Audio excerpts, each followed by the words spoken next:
नमस्कार और बहुत बहुत स्वागत है आपका प्रॉपर्टी गुरु में। आपके साथ मैं हूं विपिन भट्ट। सीएनबीसी आवाज पर आप देख रहे हैं property Guru presented by signature global. और आज प्रॉपर्टी गुरु में हम कुछ अलग चर्चा करने जा रहे हैं। आप इसे प्रॉपर्टी गुरु स्पेशल भी समझ सकते हैं। और ये चर्चा होगी रियल एस्टेट सेक्टर को मिलने वाली फंडिंग के ऊपर, लिक्विडिटी के ऊपर, जो पैसे चाहिए होते हैं घर बनाने के लिए डेवलपर्स को, उनके ऊपर। अब आप कहेंगे कि ये विषय कहाँ से आया, ये तो डेवलपर्स जाने, हमें तो घर खरीदने से मतलब है। लेकिन यही जो कंस्ट्रक्शन फाइनेंस होता है या जो डेवलपर्स को लोन मिलता है बैंक्स की तरह, जैसे आप होम लोन लेते हैं उसी तरह डेवलपर्स भी लोन लेते हैं। और वो लोन अगर वक्त पे ना मिले या वो पैसा ना ही मिले तो आपका जो घर बन रहा है, जो कंस्ट्रक्शन हो रहा है, उसमें भी डिलेज होते हैं। तो इस तरीके से ये विषय आपके घर से सीधा सीधा जुड़ा हुआ है। लेकिन आज ही क्यों? तो वो इसलिए क्योंकि इस वक्त देश के वित्त मंत्री Nirmala Sitharaman post budget meetings कर रही हैं। वो चर्चा कर रही हैं बजट में किए गए अनाउंसमेंट के ऊपर। और इसी तरह की एक महत्वपूर्ण चर्चा में उन्होंने जिक्र किया कि रियल एस्टेट सेक्टर को जो पैसों की कमी महसूस होती है, जो फंडिंग की दिक्कतें होती हैं, उसको लेकर अब वो आरबीआई से बातचीत करेगी ताकि रियल एस्टेट सेक्टर को आसानी से फंडिंग मिल सके।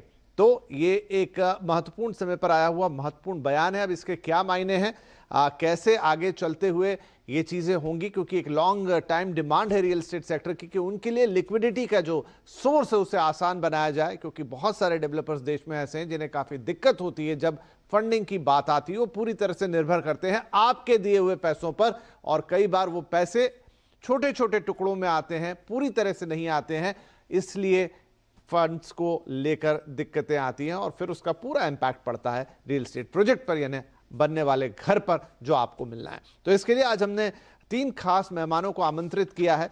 हमारे साथ कार्यक्रम में शामिल हो रहे हैं नेरेडको के vice chairman Niranjan Hiranandani, CREDAI national के प्रेसिडेंट हर्षवर्धन पटोदिया साहब और अमित गोयनका साहब जो कि एमडी है निसस फाइनेंस के। आप सभी का बहुत बहुत स्वागत है। तो मैं शुरुआत करता हूं हर्ष जी आपसे, क्योंकि मैं जब थोड़ा रिसर्च कर रहा था तो मुझे एक चिट्ठी के बारे में पता चला जो कि क्रेडाई ने लिखी थी वित्त मंत्री जी को। और ये प्री पैंडेमिक या उसके आसपास की बात है जब आपने इस समस्या का जिक्र किया था। एंड शायद एक थोड़ा सा डर था मन में कि अब पेंडेमिक भी हिट कर गया है, पहले से ही सिचुएशन अच्छी नहीं थी और जो ये लिक्विडिटी टाइटनिंग है इससे हम कैसे निपटेंगे, हमारी मदद कीजिए। अब वो चीज को करीब करीब 2 साल होने आए, वित्त मंत्री ने उसका जिक्र भी किया। हमने देखा कि रियल एस्टेट के लिए चीजें बेहतर भी हुई इस दौरान 2 साल के अंदर। लेकिन ये जो फाइनेंस की प्रॉब्लम है ये बड़ी घटी, कैसी है, आज आप इसे किस तरह से देखते हैं? विपिन जी नमस्कार। शो में आमंत्रित करने के लिए मैं बहुत आभारी हूं जी। तो रियल एस्टेट सेक्टर जो था, शॉर्टेज ऑफ वर्किंग कैपिटल काफी दिन से फेस कर रही थी। हमारे 20,000 मेंबर्स में सबसे एक रिक्वायरमेंट था कि सबको फाइनेंस टाइमली मिला जाए और ठीक क्वांटिटी में मिला जाए। सो ये कुछ प्रॉब्लम हो रही थी spite of a good liquidity in the market and the banking system, but the real estate sector was not in favor of the bankers to fund because of probably some kind of a risk awareness in the banking sector towards real estate financing. But ऐसा देखा भी गया है कि real estate financing में default and delinquency और सब sector से बहुत कम है। So I think this is a very very welcome move by our honorable finance minister to request the banks to lend to our sector in larger quantities subject to credit evaluation and credit worthiness of the client। इसमें 2-3 मुद्दे की बात यह है कि real estate sector एक तो बहुत ही इंपॉर्टेंट सेक्टर है। बजट में अर्बन इंफ्रास्ट्रक्चर और हाउसिंग सेक्टर के लिए काफी एम्फेसिस दिया गया है by the honourable finance minister and she has recognised the importance of this sector and how this sector can kick start the economy।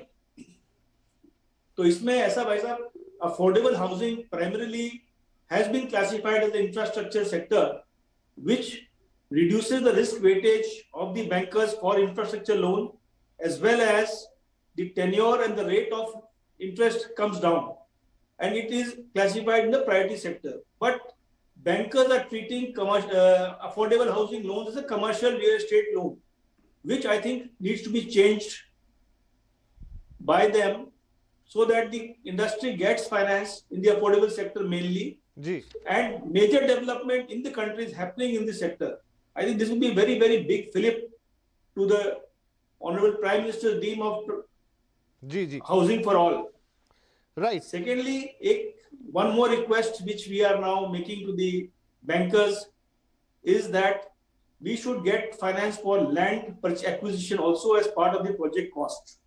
Ji. This also, I think, we shall take up, and hopefully there should be some solution to this. एक और चीज हम bankers को बोल रहे हैं कि हमारा ओवरऑल बिजनेस मॉडल काफी चेंज हो गया है रियल एस्टेट का. From a front-ended model, it has become a rear-ended model. So the financing model and the tenure of the loan and the repayment methodology and the amount of finance and amount of calculation towards pre-sale all needs to be changed. This will help timely delivery of the projects, and the availability of working capital will not stall any project. Since RERA and all the regulations have come, the monitoring of funds also has become quite transparent. And because of all this, I think the banks are more secure, more transparency is there in the sector. I think the risk aversion should not be there. The last point is that real estate sector is looking up, especially the residential real estate sector is looking up.